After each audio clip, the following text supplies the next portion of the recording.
आपण मराठीच्या लेक्चरमध्ये बघणार आहोत कविता 2 दिवस.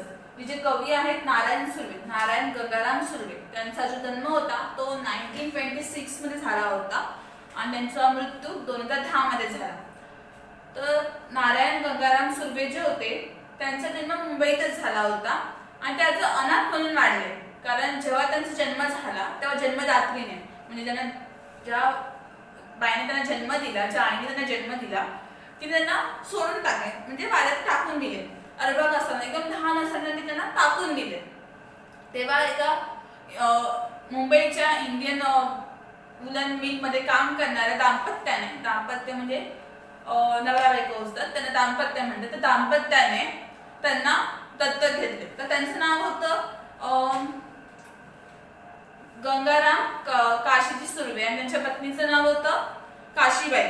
गंगाराम कुशाजी सुर्वे त्यांचं नाव होतं आणि त्यांच्या पत्नीचं नाव होतं काशीबाई. तर त्या एका दाम्पत्याने त्यांना दत्तक घेतलं होतं आणि त्यांचं पालनपोषण करत होते. हे दोघं होते ते मूळचे कोकणातले होते आणि त्यांचे जे वडील होते ते इंडियन मिलच्या एका स्पिनिंग खात्यामध्ये काम करत होते साच्याचे. आणि त्यांची जी बायको होती ती गिरणीच्या कामात म्हणजे मिलमध्ये गिरणी कामात ती बाइंडिंगचं काम करत होती. त्या दोघांनी त्यांना 4थी पर्यंत शिक्षण दिलं. नंतरचं जे पूर्ण शिक्षण होतं नारायण सुर्वे यांचं, त्यांनी स्वतःच्या हिंमत आणि स्वतःच्या कष्टाने शिकून त्यांनी स्वतःचं पूर्ण शिक्षण कंप्लीट केलं आणि ते कष्टच करायचे पूर्ण स्वतःचं पोट भरण्यासाठी वगैरे. तर प्रत्यक्ष कवी, ऐसा गामी ब्रह्म, माझे विद्यापीठ, जाहीरनामा असं त्यांनी लिहिलेले कविता संग्रह, पुस्तकं, नव्या माणसाचे आगमन इत्यादी त्यांचे कविता संग्रह खूप प्रसिद्ध आहेत. मग त्यांनी म्हणजे ते मोस्ट ऑफ ते लिहितात ते स्वतःच्या प्रकृतीशी जुळणारे लिहितात, म्हणजे स्वतःच्या अनुभवातून त्यांना काय वाटतं काय नाही वाटत ते त्यांच्या पुस्तकातून ते प्रकट करण्याचा प्रयत्न करतात. तर त्यांनी मोस्ट ऑफ त्यांची जी पुस्तकं लिहिली त्यात कामगार जीवन कसं असतं, म्हणजे ते काम करतात लोक, त्यांचं जीवन किती दुःखाने भरलेलं असतं, त्यांच्या जीवनात किती हाल अपेक्षा असतात, तेच ते त्यांच्या पुस्तकातून सांगण्याचा प्रयत्न करतात. तर त्यांनी या पुस्तकात सांगण्याचा प्रयत्न केला आहे. या कवितेत 2 दिवस ही कविता घेतली आहे ऐसा गामी ब्रह्म या कविता संग्रहातून ही कविता घेतली आहे. तर या कवितेत ते सांगतात की एका कामगाराचं आयुष्य कसं असतं की 2 दिवस त्याची वाट पाहण्यात जातात की आणि 2 दिवस दुःखात जातात. म्हणजे आज जर तू दुःखात जीवन जगत असेल तर तू याच आशेवरती जगत असतो किंवा याच आशावादीवरती असतो की उद्या येणारा माझ्या आयुष्यातला दिवस हा चांगलाच असेल, आनंदी होऊन येणार असेल. मग अजून किती दिवस डोक्यावरती राहिलेत, ह्या आलपेक्षामुळे माणसाला कसे बळ मिळते, म्हणजे आपण या समाजात राहत असतो तर त्या समाजात राहून किंवा त्या समाजामध्ये जगून आपल्याला कळतं की या जमान्यामध्ये जगामध्ये आपल्याला कसं जगायचं, कसे हाल अपेक्षा सहन करत माणसाला पुढे जावं लागणार आहे. हे सगळं त्यांनी सत्य त्या कवितेतून मांडण्याचा प्रयत्न केलाय, जीवनाचं भीषण सत्य. परत या जगातून आपल्याला कशी शिकवण मिळते, कसं वागायचं ते सगळं त्यांनी या कवितेत सांगितलंय. जे कवी होते नारायण सुर्वे ते गुजारण्यासाठी छोटे मोठे काम करत असतात आणि त्या कामातूनच त्यांनी जरासं शिक्षण त्यांचं कंप्लीट केलं होतं, लिहिण्यास सुरुवात केली होती. 1962 मध्ये त्यांचा पहिला कविता संग्रह प्रकाशित झाला होता. तो होता ऐसा गामी ब्रह्म. त्यातलीच ही कविता आहे 2 दिवस. तर कवितेत फर्स्ट 2 लाईन आहेत, 2 दिवस वाट पाहण्यात गेले, 2 दुःखात गेले, हिशोब करतो आहे किती राहिले डोक्यावर उन्हाळे. डोईवर म्हणजे डोक्यावर. तर ह्या कवितेतून त्यांनी स्वतःचा एक जीवन संघर्ष सांगितले की त्यांच्या जीवनात कसे दिवस त्यांनी काढले हालअपेक्षा. तर कविवर्य नारायणजी सुर्वे होते, त्यांचं जे पूर्ण जीवन होतं तर बघायला गेलं तर अत्यंत म्हणजे अतिशय खडतर होतं. खूप जीवनात त्यांना हालअपेक्षा सहन करायला लागल्या, कामच काम. ते बोलतात की या कष्टभराच्या जीवनामध्ये ते 2 दिवस वाट पाहण्यात गेले आणि 2 दिवस दुःखात गेले. म्हणजे काय, ते ह्याच आशावादावरती जगत होते किंवा याच एका आशेवर जगत होते की आज जरी माझ्या आयुष्यात वाईट दिवस असले तरी उद्याचा येणारा दिवस काहीतरी नवीन आयुष्यात घेऊन येईल, काहीतरी चांगली वस्तू माझ्यासाठी आणेल. त्याच आशेवरती ते वाट पाहण्यात गेले, 2 दिवस दुःखात गेले आणि 2 दिवस होते ते त्यांची दुःखात गेले, दुःखात जगण्यात आणि 2 दिवस वाट पाहण्यात की आज जरी आपण दुःखात असलो तरी येणारा उद्याचा जो दिवस असेल तो आपल्यासाठी आनंदासाठी असेल, काहीतरी नवीन आशाची किरण घेऊन येईल. त्यासाठी ते बोलतात की 2 दिवस वाट पाहण्यात गेले तर 2 दिवस दुःखात गेले त्यांचे. ते म्हणतात पुढे हिशोब करत आहे किती राहिली डोईवर उन्हाळे. आणि अशा या जीवनात ते म्हणतात की आता मी हिशोब करतोय म्हणजे कॅल्क्युलेट करतोय की 2 2 दिवस वाट पाहण्यात दिले, तर अशा या खडतर जीवनात अजून मला किती दिवस जगायचे आहेत, डोईवर उन्हाळे म्हणजे या जीवनात मला अजून किती दिवस जगायचे आहेत किंवा किती दिवस शिल्लक आहेत त्याचाच मी हिशोब करतोय. तर दोन्ही लाईनांचा पुन्हा अर्थ काय? कविवर्य नारायण सुर्वे म्हणतायत की या म्हणजे जीवनामध्ये 2 दिवस दुःखात गेले, की आपण जे आपले दिवस जगतोय ते दुःखात झालेत, तरी सुद्धा ते या दुःखाभर जीवनात 2 दिवस वाट पाहण्यात घालत आहेत. म्हणजे काय? आज जर दुःख असेल माणसाच्या जीवनात तरी सुद्धा ते एका आशेवरती आहेत किंवा इच्छेवरती आहेत. एक अशा इच्छा असते मनामध्ये की आज जरी आपला वाईट दिवस असला तरी उद्याचा येणारा दिवस आपल्यासाठी चांगला दिवस असेल, काहीतरी नवीन आपल्यासाठी घेऊन येईल या आशावादी ती जगत आहेत. तर या जीवनभरामध्ये ते म्हणतात की आता तर 2 दिवस दुःखात गेले, 2 दिवस वाट पाहण्यात दिले, अजून किती दिवस शिल्लक राहिले आहेत, तर त्याचा हिशोब करतात. हिशोब करतात म्हणजे कॅल्क्युलेट करतात की आता या जीवनामध्ये अजून असे किती दिवस शिल्लक राहिले आहेत त्यांचे. हा पहिला 2 लाईनीचा अर्थ. तर पुढे कवी म्हणतात शेकडो वेळा चंद्र आला, तारे फुलले, रात्र धुंद झाली, भाकरीचा चंद्र शोधण्यातच जिंदगी बर्बाद झाली. तर ते काय म्हणतात की जसं की रात्रीच्या वेळेस चंद्र बाहेर येतो, आकाशात तारे दिसतात, रात्र धुंद होते, मग त्या रात्रीचा एक आनंद वेगळाच असतो, एक वेगळीच रात्र असते ती, आणि त्या रात्रीचा आनंद सगळ्यांनाच हवा असं वाटत. तसंच त्याप्रमाणे माणसाच्या आजूबाजूला किंवा जीवनात अशा गोष्टी येत असतात की त्या माणसाला हव्याशा वाटतात. तर ते म्हणतात की मला सुद्धा त्या गोष्टी हव्या आहेत, पण जिंदगीचं एक म्हणजे जीवन इतकं दाहक आहे या जीवनाचं एक जे वास्तव आहे ते इतकं भयानक आहे की कितीही झालं तर त्या गोष्टी काय आपल्याला मिळू शकत नाही. तर ते म्हणतात की या भुकेच्या तीव्रतेने तो चंद्र देखील मला भाकरीसारखाच वाटतो. म्हणजे ते सांगतायत की त्या चंद्राचा ते कधी आस्वादच घेऊ शकत नाही. म्हणजे जे माणसाच्या आयुष्यात इतर सुख असतात ते त्यांना कधी मिळूच शकत नाही, आणि त्यांचं जे पूर्ण आयुष्य आहे ते फक्त पोटासाठी ते भाकरीचं चंद्र म्हणजे गुजारण करण्यासाठी त्यांचं पूर्ण आयुष्य बर्बाद झालं आहे. तर 2 ओळीचा अर्थ असा असतो की ज्याप्रमाणे रात्र होते, रात्रीमध्ये चंद्र येतो, तारे येतात, रात्र धुंद होते आणि त्या रात्रीचा एक वेगळाच आनंद असतो, त्याप्रमाणेच माणसाचे जीवन जगताना अवतीभोवती अशा गोष्टी घडत असतात की माणसाला त्या हव्याशा वाटतात. परंतु जीवनाचे एक वास्तविक इतकं भयानक असतं, तर सत्य भयानक असतं की ते वस्तू आपल्याला कधी मिळूच शकत नाही. ते म्हणतात की त्या चंद्राचा कधी मी आस्वाद घेऊच शकलो नाही, म्हणजे सुखांचे इतर जी माणसाच्या जीवनात असतात, पण ते त्यांचं पूर्ण जे आयुष्य आहे ते फक्त पोटाच्या भाकरीसाठीच गेलं. पूर्ण आयुष्य पोटाच्या भाकरीचा चंद्र मिळवण्यातच बर्बाद झालं. म्हणजे काय? पूर्ण आयुष्य त्यांचे ह्याच गोष्टीमध्ये गेले की 2 वेळेस आपल्याला खायला कसं मिळेल त्या गोष्टीचाच, म्हणजे त्या गोष्टीसाठीच काम करण्यामध्ये पूर्ण त्यांचं आयुष्य नष्ट झालं, बर्बाद झालं म्हणजे नष्ट झालं. तर परत 4 ओळींचा आपण अर्थ बघू. 2 दिवस वाट पाहण्यात गेले, 2 दुःखात गेले. तर ते म्हणतात की ते त्यांचं जीवन होतं ते पूर्ण खडतर होतं, दुःखाने भरलेलं होतं. अशा जीवनात ते 2 दिवस दुःखाचे जगत होते, आणि ते 2 दिवस दुःखाच्या जीवनात सुद्धा ते 2 दिवस वाट पाहण्यात गेले त्यांचे. म्हणजे काय? आज जरी आपल्या आयुष्यात दुःख असली तरी सुद्धा उद्या आपल्या आयुष्यात काहीतरी चांगलं होईल, नवीन आशेची किरण येईल, या आशावादेवर म्हणजे या आशेवर किंवा विश्वासावर ते आपले जीवन जगत होते. पुढे म्हणतात हिशोब करत आहे किती राहिले डोईवर उन्हाळे. म्हणजे काय? ते म्हणतात अशा या जीवनात मी आता हिशोब करतोय म्हणजे कॅल्क्युलेट करतोय किंवा मोजतोय की अशा या माझ्या खडतर जीवनात अजून किती दिवस शिल्लक राहिले आहेत किंवा अजून किती दिवस मला जगायचं आहे ते. पुढे ते म्हणतात शेकडो वेळा चंद्र आला, तारे फुलले, रात्र धुंद झाली. म्हणजे जसं रात्रीच्या वेळी चंद्र येतो, तारे फुलतात आणि रात्र धुंद होते, आणि ती रात्र एक वेगळाच आनंद देते माणसाला. तसंच जीवनात सुद्धा प्रत्येक माणसाच्या आजूबाजूला अशा गोष्टी घडत असतात की आपल्याला त्या हव्या वाटतात की मला सुद्धा ते हवंय, माझ्या सुद्धा आयुष्यात तसं चांगल्या चांगल्या गोष्टी घडाव्यात असं प्रत्येकाला वाटत असतं. परंतु जीवनाचं सत्य इतकं भयानक असतं की ते आपल्याला कधी मिळतच नाही, मिळणं अशक्य असतं. आणि ते म्हणतात की भाकरी म्हणजे त्या म्हणजे ते कवी बोलतात की ते कधी त्या चंद्राचा आस्वाद घेऊ शकले नाही. म्हणजे ते त्या जीवनातील जे सुख असतं त्यांचा कधीच त्यांना एक आनंद मिळाला नाही, आणि त्याचं पूर्ण जे आयुष्य होतं ते त्या पोटासाठी भाकरीचं चंद्र मिळवण्यातच नष्ट झालं. म्हणजे पोटाला 2 वेळचं खाणं मिळण्यातच त्यांनी त्यांचं पूर्ण आयुष्य बर्बाद झालं, नष्ट झालं.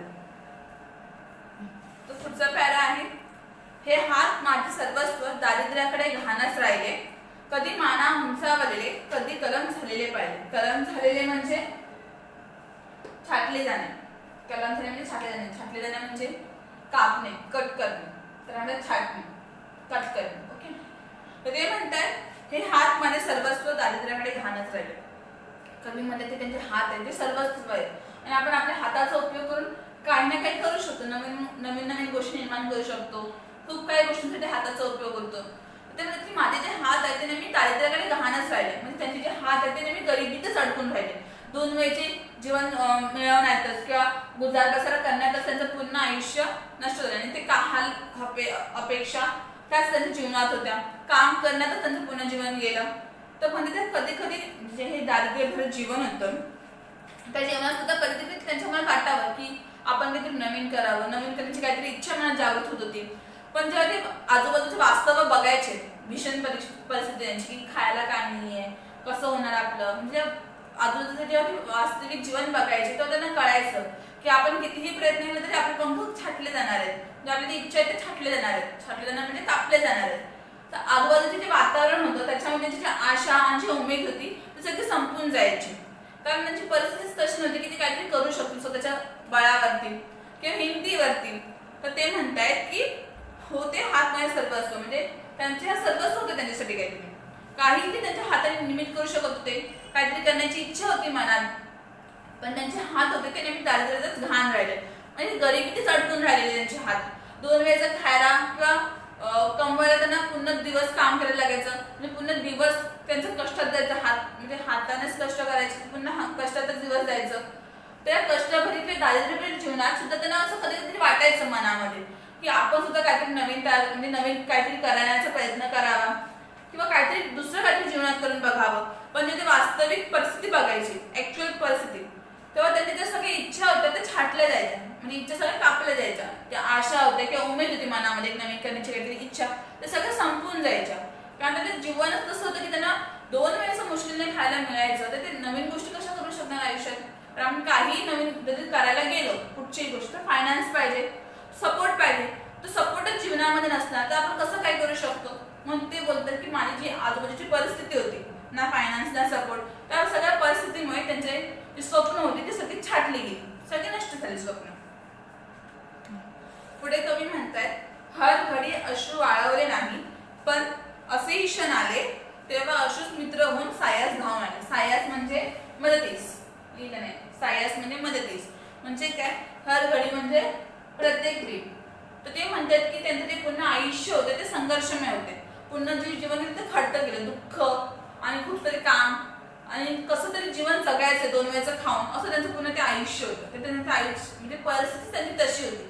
अशा या परिस्थितीत कधी कधी अशी म्हणजे वेळ यायची की कुठे गेली वेळ, हर घडी अश्रू वाळवले नाहीत, अशी जी परिस्थिती यायची त्यांच्या जीवनात की दुःख जे मन असतं ते दुःखी होतं किंवा खूप वेदना व्हायच्या मनाला, रडायचं वाटायचं कोणाच्या समोर तरी किंवा रडायला यायचं, तरी सुद्धा त्याने मन घट्ट धरून ठेवलं. मन घट्ट धरून ठेवलं म्हणजे ते स्ट्रॉंग राहिले, काही झालं तरी कोणाच्या समोर रडले नाहीत किंवा दुःख त्याने आपलं कधी व्यक्त केलं नाही त्यांच्या समोर, स्ट्रॉंग राहिले. पुढे लिहिलंय तेव्हाच अश्रू मित्र होऊन सायास धावून आले. पण आपण आपलं जे दुःख असतं ते आपण काही लिमिट पर्यंतच कंट्रोल करू शकतो. एखाद्या असं वेळ येते की ते लिमिटच्या बाहेर येतं, वेदना असतात की ते दुःख असतं ते आपण सहन नाही करू शकत. तर ते म्हणतात की अशा वेळी त्यांना एक मोकळी वाट करून देण्यासाठी अश्रूच म्हणजे सायास मित्रासारखे धावून आले. म्हणजे काय, जेव्हा त्यांना असं वाटायचं की आता हे दुःख कंट्रोल होत नाही तर ते मनसोक्त रडायचे, इतरांसमोर दुःख व्यक्त न करता ते मनसोक्त एकट्यात रडायचे. रडल्यामुळे त्यांचं मन हलकं व्हायचं. तर त्यामुळे ते म्हणतात की माझ्या दुःखामध्ये जे अश्रू होते तेच मला मित्रासारखे धावून आले. हर घडी अश्रू वाळवले नाहीत, पण असेही क्षण आले तेव्हा अश्रूच मित्र म्हणून सायास धावून आले. म्हणजे काय, ते म्हणत की जीवनाचं आयुष्य होतं, म्हणजे जे जीवन होतं त्यांचं ते खडतर होतं, खूप संघर्ष करावा लागला प्रत्येक गोष्टीसाठी, त्यांना खायला प्यायला शिक्षणासाठी सुद्धा स्वतःच्या हिमतीवरती शिक्षण घेत होते. तर अशा या आयुष्यात प्रत्येक वेळी त्यांना हर घडी अश्रू वाळवले नाहीत, म्हणजे त्यांनी प्रत्येक वेळी रडत बसले नाहीत. रडावं असं त्यांना वाटायचं पण त्यांनी स्वतःच्या मनाला धीर दिलेला, स्ट्रॉंग बनलेले ते की काही झालं तरी रडायचं नाही. पण आयुष्यात असा एक वेळ येतोच, तसा एक क्षण येतोच की आपल्याला आपले दुःख कंट्रोल होत नाही. तर ते म्हणतात की अशा वेळी या दुःखाने जागा म्हणजे मोकळी वाट करून देण्यासाठी, म्हणजे रस्ता देण्यासाठी अश्रूच माझ्या मदतीला धावून आले. म्हणजे त्यांनी काय केलं, जेव्हा जेव्हा त्यांच्या वेदनेला सहन झाल्या नाही तेव्हा त्यांनी आपल्या मित्रांना व्यक्त न करता, मित्रांसमोर व्यक्त न करता त्यांचे फिलिंग्स त्यांनी एकटंच रडले, मनसोक्त रडले आणि रडल्यामुळे त्यांचं मन हलके होते. आणि ते म्हणतात की माझ्या प्रत्येक दुःखामध्ये जे माझे अश्रू होते ते एका मित्राप्रमाणे मला मदतीला धावून आले. एकदा पुन्हा त्या सेकंड पॅराचा मिनिंग बघूया. हे हात माझे सर्वस्व दारिद्र्याकडे घाणच राहिले. म्हणजे काय ते म्हणतात की हे जी हात आहे ते माझे सर्वस्व आहेत. म्हणजे मी माझ्या हाताने जगण्यासाठी किंवा एखादी नवीन गोष्ट करण्यासाठी काहीही करू शकतो. आपले हातच आपल्याला कामी येतात. पण त्यांचे जे हात होते ते नेहमी दारिद्र्याकडे घाणच राहिले. म्हणजे काय त्यांचे जे हात होते ते गरिबीतच अडकून राहिले. 2 वेळचे खाण्यासाठी किंवा गुजारबसर करण्यासाठी नेहमी कष्ट करण्यामध्ये त्यांचे हात अडकून होते. कधी मानव उंचावले कधी करम झालेले पाहिजे. म्हणजे या दारिद्र्यावरील जीवनात सुद्धा कधी असं त्यांच्या मनात विचार आला की आपण काहीतरी नवीन करू इच्छितो तर काहीतरी नवीन करण्याचा प्रयत्न केला पाहिजे. तर ते म्हणतात की त्या क्षणी आजूबाजूच्या वास्तविक जीवनाची जाणीव झाली की आपलं वास्तविक जीवन कसं आहे, कसे आपण हालापेक्षा जगतोय, कोणाचा सपोर्ट नाही, कोणी फायनान्स देणार नाही, म्हणजे कसलीच आर्थिक मदत नाही. अशा जीवनात ते म्हणतात की जेव्हा वास्तविक परिस्थितीची जाणीव होते तेव्हा असं वाटतं की कोणतरी म्हणजे ते कलम झाले म्हणजे त्यांची जे आशा होत्या किंवा उमेद होती किंवा इच्छा होती त्यांनी कट केली म्हणजे कापले. तर म्हणतायत की अशा या जीवनात कोणीच त्यांना मदत केलं नव्हतं. तर जेव्हा त्यांना वास्तविक परिस्थितीची जाणीव झाली तेव्हा त्यांना असं वाटलं की माझे कोणतरी पंख आहेत ते छाटलेत, कापलेत आणि आशा, उमेद किंवा त्यांचा जो एक विश्वास होता तो सगळा संपून गेला, नष्ट झालाय. पुढे दुनियाचा विचार हर घडी केला. हर घडी म्हणजे प्रत्येक वेळी. अगा जगमय झालो. जगमय म्हणजे जगात मिसळून जाणे. जगमय झालो म्हणजे जगात मिसळून जाणे. नंतर हे दुःख पेलावे कसे पुन्हा जगावे कसे या शाळेत शिकलो. ते म्हणतात की जेव्हा ते जीवन जगत होते प्रत्येक वेळी तर त्यांचं जे जीवन होतं ते एका मुंबईमध्ये पुन्हा कंप्लीट झाले होते. त्यांचं जीवन पुन्हा मुंबईतच गेलं आणि ते मुंबईच्या वस्तीत राहत होते. ते सेम कंडिशन आजूबाजूला तर ह्यांच्या हालापेक्षा होत्या तसेच बाजूवाल्यांच्या पण हालापेक्षा होते. ते त्यांच्या आजूबाजूला वस्तीत राहत होते एकत्र. तर ते म्हणतात पुन्हा आयुष्य एकाच गोष्टीमध्ये गेलं. मान अपमान सहन करणं, उपेक्षा सहन करणं समाजाच्या आणि जेवणासाठी किंवा म्हणजे 2 वेळासाठी जगण्यासाठी काहीतरी कमाई करणं ह्यातच त्यांचं पूर्ण जीवन गेलं. पूर्ण वेळ होता तो काम करत राहणं आयुष्यभर. तर नंतर की ह्यावेळेस त्यांनी आजूबाजूच्या परिस्थितीकडे पण लक्ष दिले की आजूबाजूची लोक राहतात. दुनियाचा विचार हरगडी केला म्हणजे जे आजूबाजूला लोक राहतात त्यांना सुद्धा त्यांनी विचार केला की आपल्यासारखेच ते लोक सुद्धा जीवन जगत आहेत. तेच हाल अपेक्षा, तेच दुःख, तेच उपेक्षा, अपमान, सेम कंडिशन.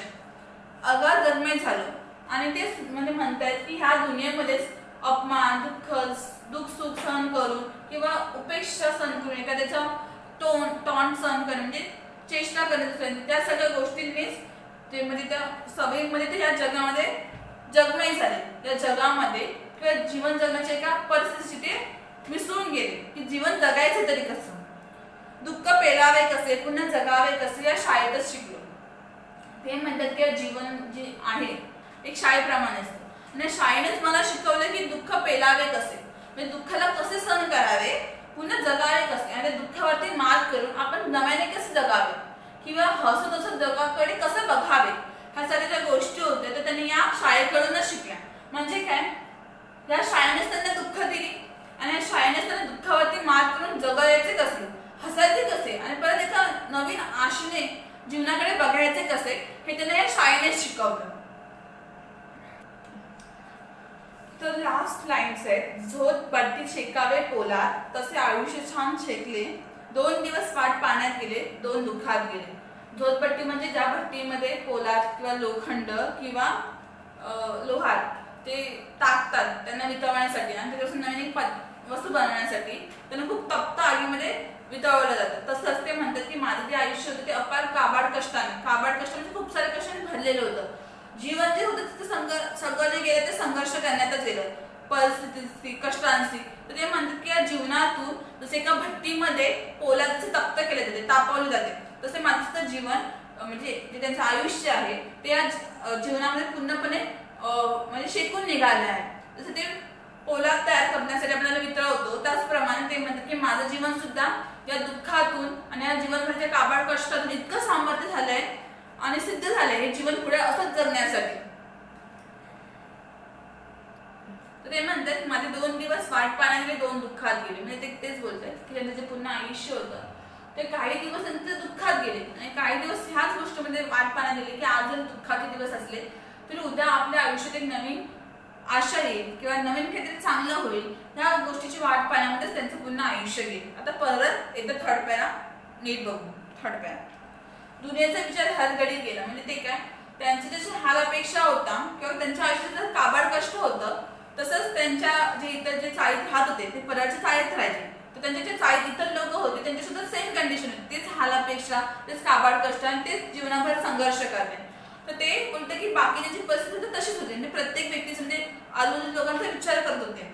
अगाध जगमय झालं. ते म्हणतात की जी जीवन होते त्या जीवनात म्हणजे लोकांचे टॉन्ट ऐकणे, म्हणजे चेष्टा करतात लोक, ते सहन करणे, दुःख, अपमान, उपेक्षा या गोष्टी सहन करत करत या जीवनात मी जगमय झालो. म्हणजे या जीवनात मी मिसळून गेलो, एकत्र झालो, एकरूप झालो. दुःख पेलावे कसे, पुन्हा जगावे कसे आणि या शाळेत शिकलो. म्हणजे ते म्हणतात की या जीवनाच्या शाळेतून त्यांनी दुःखाला कसे सहन करावे आणि त्या दुःखावरती मात करून नव्याने किंवा नव्या उमेदीने या जिंदगीकडे किंवा जीवनाकडे कसे बघावे किंवा हसत हसत जीवन कसे जगावे त्यांनी या शाळेतून शिकले. म्हणजे या शाळेनेच त्यांना दुःख दिली आणि या शाळेनेच त्यांना शिकवलं की दुःखावरती मात कशी करायची. जोतभट्टीत शेकावे पोला तसे आयुष्य शान शेकले गेले. ते म्हणतायत की जसे आपण भट्टीमध्ये, जोतभट्टीमध्ये पोलाद किंवा लोखंड टाकतो तप्त करण्यासाठी, त्यांना वितळवण्यासाठी टाकलं जातं, कारण नवीन पदार्थ बनवण्यासाठी वितळवलं जातं. तसंच ते म्हणतायत की त्याचं जे पुन्हा आयुष्य होतं ते पुन्हा काबाड कष्ट झालं, खूप काबाड कष्ट, अपार काबाड कष्ट आणि जीवनभर संघर्ष. ते म्हणतात की माझ्या जीवनभर संघर्षातून किंवा काबाड कष्टातून माझं पूर्ण आयुष्य शेकलं गेलंय. म्हणजे ते आता सिद्ध झाले की दुःखात जगायचं कसं, सामर्थ्य आलं त्यांच्याकडे. पुढे म्हणते 2 दिवस वाट पाण्यात गेले, 2 दुःखात गेले. आणि त्याच्यात माझं पूर्ण जे आयुष्य आहे ते 2 दिवस दुःखात गेले. म्हणजे पुन्हा दुःखात त्यांचं जीवन गेलं आणि 2 दिवस वाट पाण्यात गेले. की आज जरी आपल्या आयुष्यात दुःखाचे दिवस असले तरी सुद्धा उद्या आपल्या आयुष्यात काहीतरी चांगलं होईल, आशेची किरण येईल, त्या पुन्हा विश्वासावरती त्यांचे 2 दिवस वाट पाण्यात गेले.